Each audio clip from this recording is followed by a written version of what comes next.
So this is the OnePlus 7 Pro, and I'm finally getting around to this review because it's been a crazy couple of months for us here at the studio.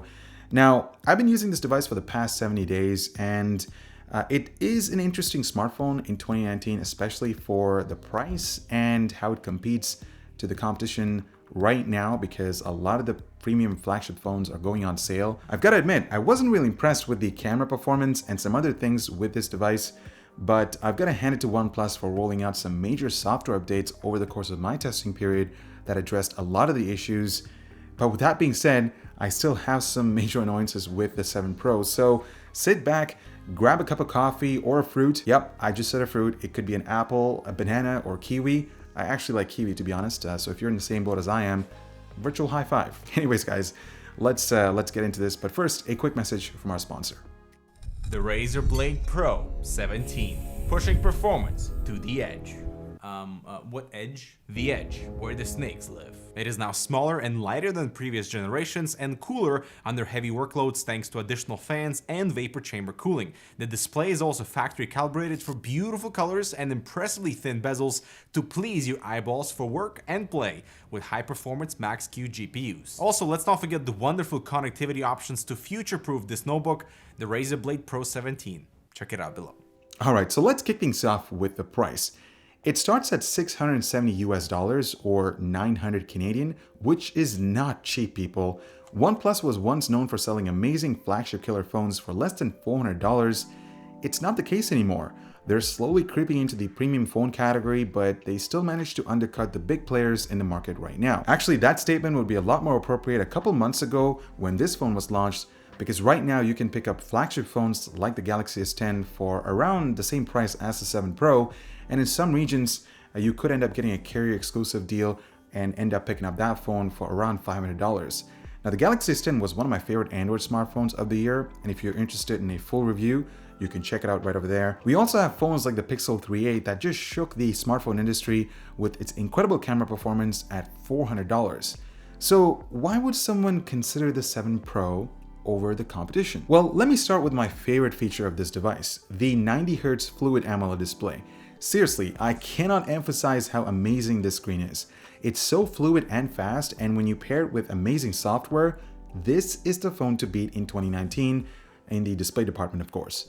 Scrolling through Twitter, Instagram, Gmail is just flawless and responsive. That being said, I should mention that at 6.67 inches, this is a big, and I mean a really big phone. If you're used to phones like the iPhone X, Galaxy S9, Pixel 3, or just smaller phones in general, the OnePlus 7 Pro is noticeably, in fact, a lot bigger than those devices, because at times I've had trouble reaching the top spots when I'm holding the phone in one hand.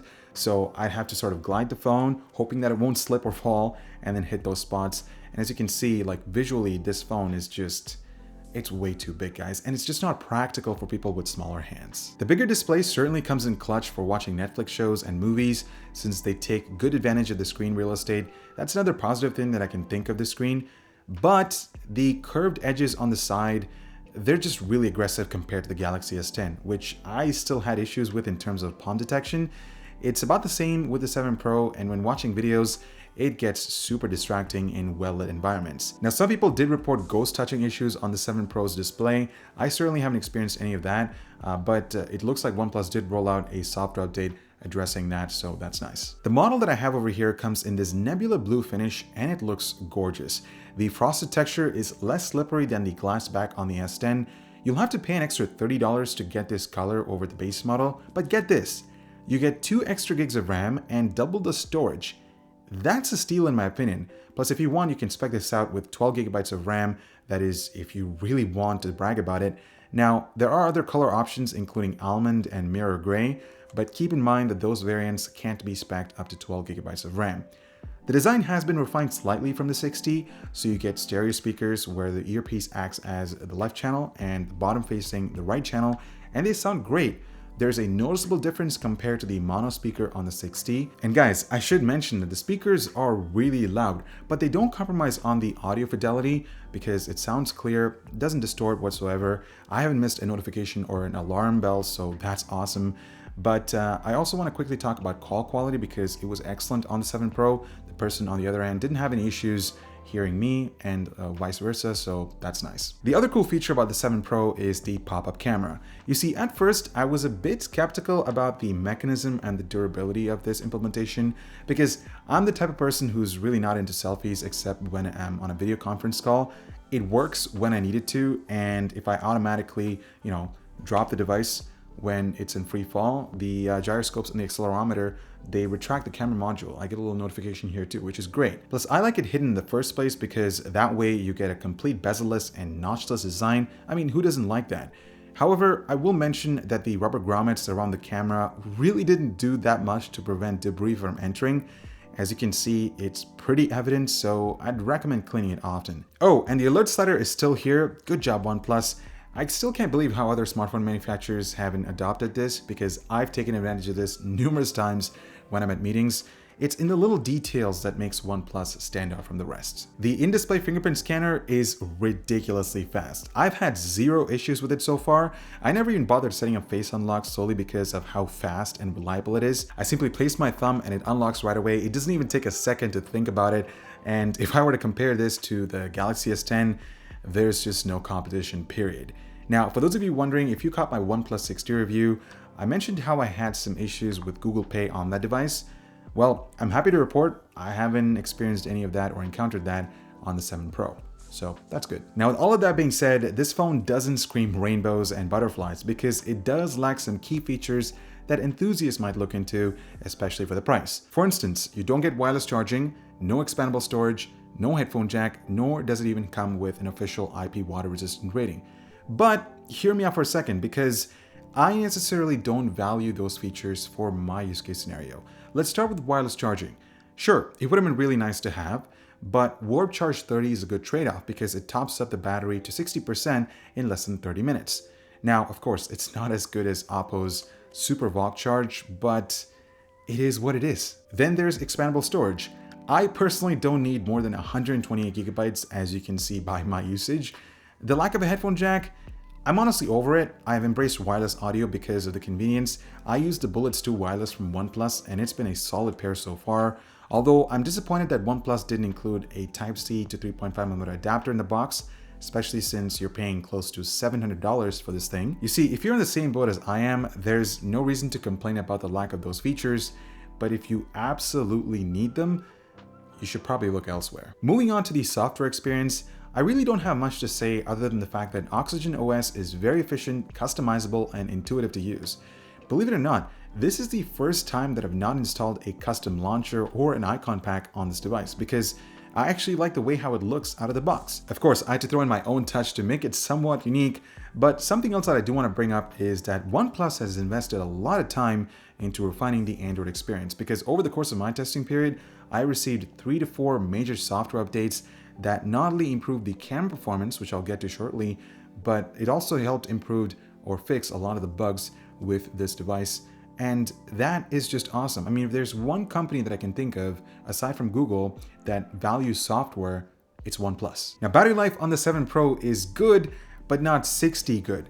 You see, on a heavy use case scenario, when I have Bluetooth, GPS, and if I'm constantly using my phone throughout the day when I'm traveling, I was able to push it to around 6 hours of screen on time. But on a lighter day, I could extend it to a day and a half with around 7 hours of screen on time, but this all depends on your use case scenario. I can certainly say it's not as good as a 60, and that's obviously because of the 90 Hz Quad HD display. It's a lot of pixels to drive, especially at that refresh rate.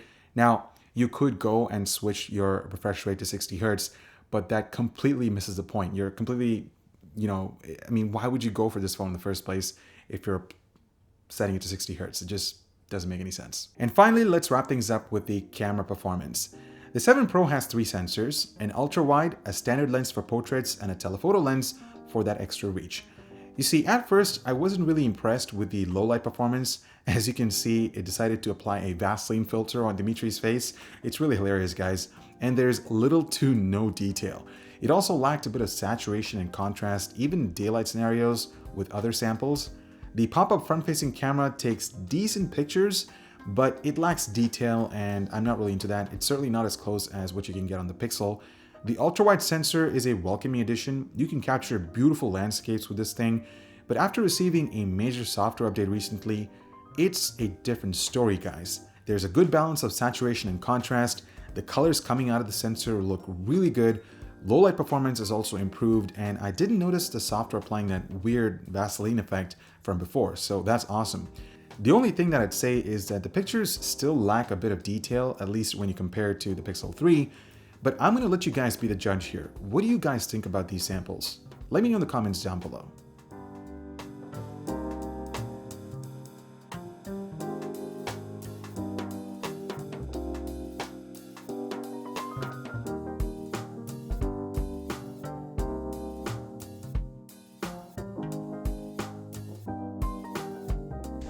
So this is the video test on the OnePlus 7 Pro, and as you can see, it looks really good. I'm actually really impressed with the image quality and the dynamic range coming out of this phone.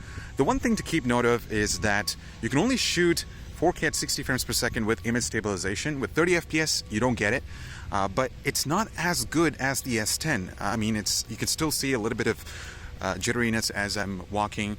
The other thing to also keep note of is that you cannot use the wide-angle lens to shoot video, because right now it's only using the standard lens for that, and I can zoom in quickly if I want to get some shots, but that's about it. This is the front-facing camera test. As you can see, the image stabilization is not the best, but it does a pretty good job with dynamic range. Also, it's not as wide enough as I'd like it to be, and the microphone quality is also surprisingly better compared to the Pixel 3, which I really like. But let me know what you guys think about the video test on the OnePlus 7 Pro in the comments. Alright, so final thoughts on the OnePlus 7 Pro. At $670 for the base model, I'm still having trouble recommending this over the Galaxy S10 and the Pixel 3a because I've used those smartphones and they're good at a lot of things. For instance, the Galaxy S10, beautiful hardware. It's packed with features. It's got good camera performance, albeit the video quality is top notch. Software is passable provided you actually spend the time setting it up, and they're actually behind OnePlus when it comes to software updates.